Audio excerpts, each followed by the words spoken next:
So this is the new agent's guide to selling $10,000 in annual premium, no matter what kind of life insurance product you're selling. We could be talking about mortgage protection, final expense, or anything otherwise. The purpose of this video is to give you a nuts and bolts look at the numbers to help you configure a strategy to conceiving that this is actually a possibility, and then to give you some high-level mindset tips at the end of this call to help bring this to fruition, to show you the progression of how to get to 10,000 in AP, what I have seen from a multitude of agents who have done just this in my agency, and to very, very much just give you the overall course of action to take in order to accomplish this goal.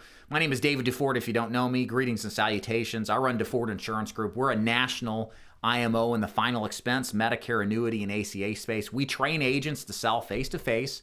We train agents to sell over the phone, part-time or full-time, all without the MLM, all without the Kool-Aid. And if you'd like more information on how all that would work and think about joining my agency, go to daviddeford.com to learn more about the business. So let's get right into it and talk about exactly what it takes to write 10,000 in AP a week.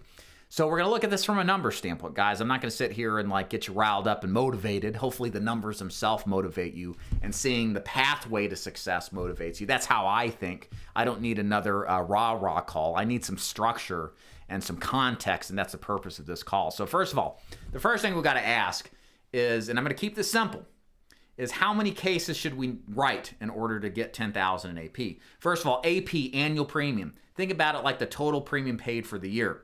You're writing a final expense case, and let's say you write a $50 a month case, 50 times 12, 600 AP, rough estimate of what AP is. So that's what that means. So for example, we're going to use final expense. That's what I know. A lot of you out there too as well. We take 10,000 in AP, and then we divide it by 800 AP. That is the average case size at DeFord Insurance Group. Some people have higher averages, some people lower. So 800 into 10,000, I'm doing the math on the fly here, is 12 and a half, right? Somebody correct me. So that's 12 and a half policies per week that we need to write at that average to hit 10,000 in AP weekly. Everybody with me? Perfect. So now the next step is, well, what are we selling over the phone or are we selling in person? Because the metrics and conversions vary, right? If you're selling over the phone, which usually takes more leads, more work to make the same sales you would as with face-to-face. So with face-to-face, the goal we have using our preferred and recommended lead, direct mail leads, most likely if you're hitting this number, you're doing direct mail, is that half of your leads should convert into a presentation. So in other words, if you're sitting and writing 12 and a half a week, or 13, 12, somewhere in there, you should have double that in presentations. So what does that mean? That means you're going to have 25 life insurance presentations a week if you hope to convert half of those into sales. Now, if you're doing remote sales, telesales, Zoom sales, roughly about a third of your presentations should convert. And these are full presentations to give to the close, not the people who pick up and then hang up. That's not what we're talking about. And again, these numbers vary. It could be a little better, could be a little worse, but this is kind of a challenging but achievable goal. So 12 and a half divided by 33% is you need to have 36 full presentations a week in order to hit 12 and a half sales.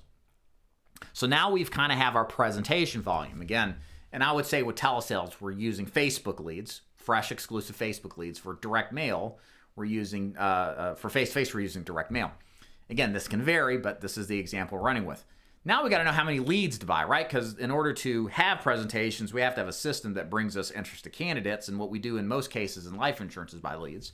So with leads, how many do we need to purchase in order to create the presentations? Well, face-to-face need about double the amount of presentations you want to hit in the form of leads. So if I want 25 presentations a week to make 12 and a half sales, I need 50 leads, okay? Because about half of them are just going to give you a line and not book or give you an excuse, whatever you do.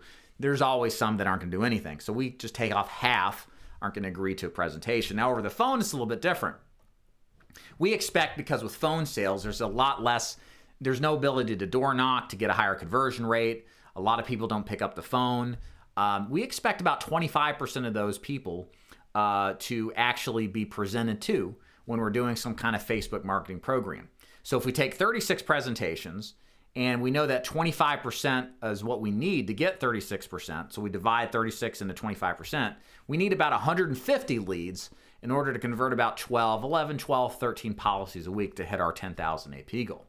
So now we've got our leads numbers, right? Many agents are like, what do I do? How many leads I purchase? Well, here you go.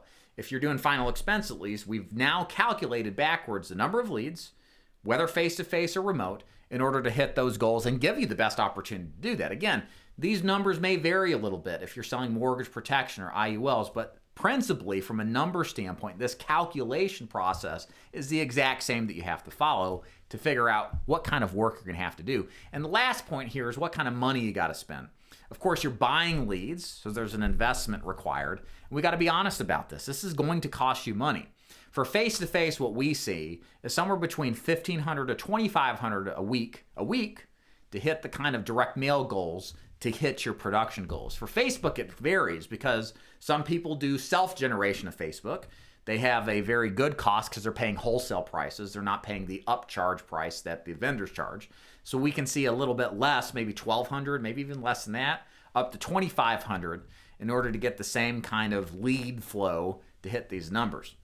And that's it, guys. It's not really that much more complicated than doing the basic math. That's what I did when I was running 30, 40 appointments a week to hit $10,000 in production a week. For me, just so you may wonder, back in the day, maybe 5 years ago, 6 years ago when I was running hot and heavy, doing a lot of production, my average case size was lower.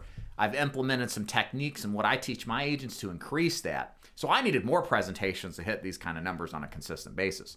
But some things I want to hit on, just kind of to wrap this up, that you also need to have other than just the equation. This is just the algorithm. This is just the equation, right? We need to take what's on paper and then put it into life.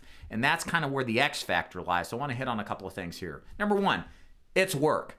I'm not going to sit here and lie to you and say all you need to do is 2 days of work to make this kind of money. No. Whoever is telling you that either has been in the business forever or they're studs. Let's just assume you're not a stud. You're beta, okay? You're going to have to take a lot of work in order to make this thing work. And the nice thing and the beautiful thing, jokes aside, is that to make this business work, you can overcome your lack of skills. You can overcome your lack of salesmanship ability with pure, unadulterated work ethic. That's how I became successful, just selling. Because I looked at my competition, they're pretty good. But the one thing I could do better is work my ass off.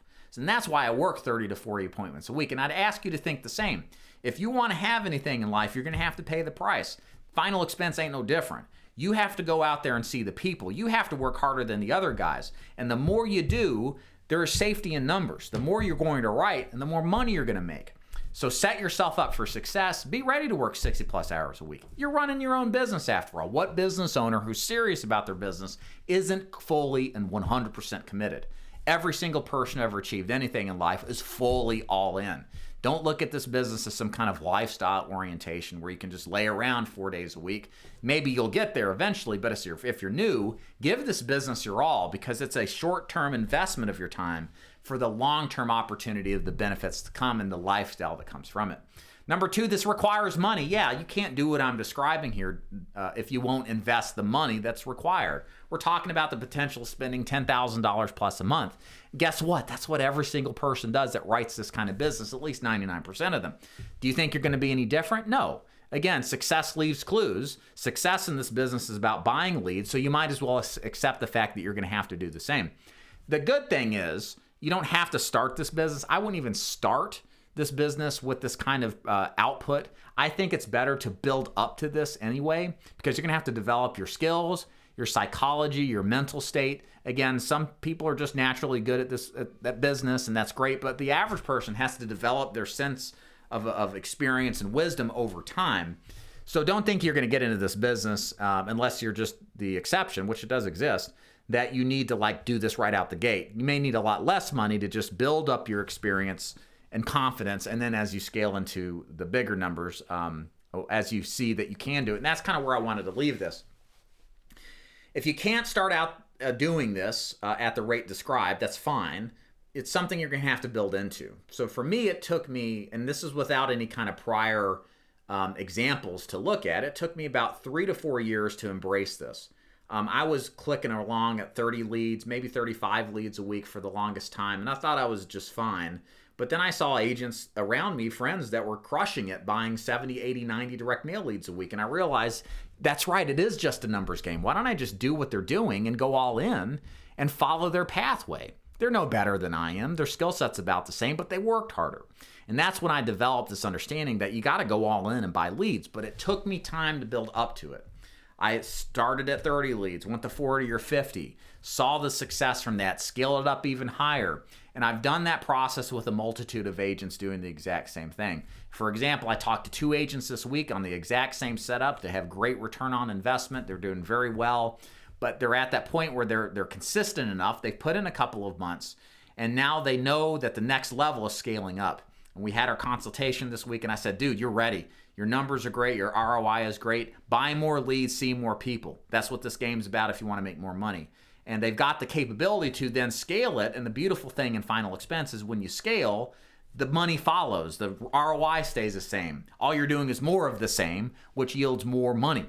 So do that. That's the process to expect. This is not an overnight endeavor in the life insurance business. It takes time to build yourself up, and that's a good thing. It shouldn't be too easy to get in and make this kind of money, because then everybody's going to do it. The profitability is going to collapse, and then we're all going to make Walmart greeter wages, which sucks. So guys, if you enjoyed this video, I hope you consider subscribing and liking. If you're interested in joining our agency to do the kind of thing we're describing, head over to DeFord Insurance Group. It's daviddeford.com actually /FAQ to learn more. And thank you so much for watching. See you around.